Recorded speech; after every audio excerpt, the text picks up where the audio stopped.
looking at two Pro Bowlers, two of the best pass rushers in football coming off either edge, or they might put them on the same edge at times, or they bring them up the middle.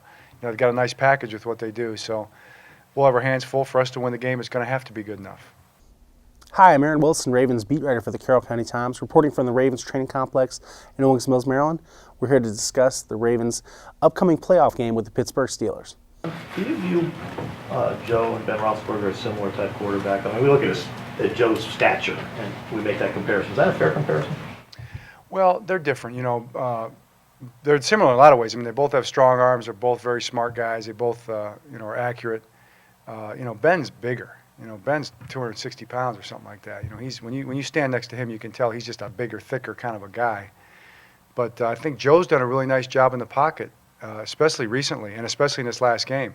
He's been avoiding, he's been throwing guys off a little bit, doing some Ben-like stuff. But when you can challenge the pass rush by taking off and running, that is big for your offense as a quarterback. So the Ravens go back to Pittsburgh, and that game is set for 4:30 on Saturday at Heinz Field, where the Ravens won earlier this season. Of course, Ed Reed wasn't a part of that game, and Ben Roethlisberger wasn't a part of that game. And when they both played in this last game, the Steelers came out on top, despite Ben Roethlisberger having a broken nose. Obviously, you can throw very effectively with a broken nose. He proved that. So, but we're going to try to get after him like we always do. It's going to be really important. He knows that. That's a key to stopping him. You got to get him down. You can't let him extend plays, and when he does extend plays, you got to cover those guys, and that's easier said than done. Expect this one to be like any other Pittsburgh-Baltimore game, very close, very intense, and very emotional. So a lot at stake for both these teams, and you might be looking at who's going to represent the AFC. These are the teams I think that have the best chance of challenging the Patriots.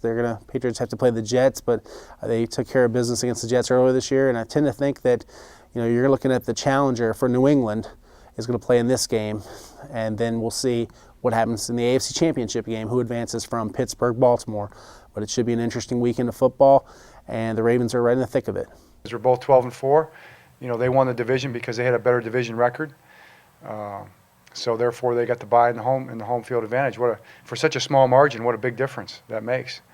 But we kind of understand who we are. We understand our path, our road, and we're not intimidated by it at all. We're looking forward to it. We wouldn't have it any other way at this point.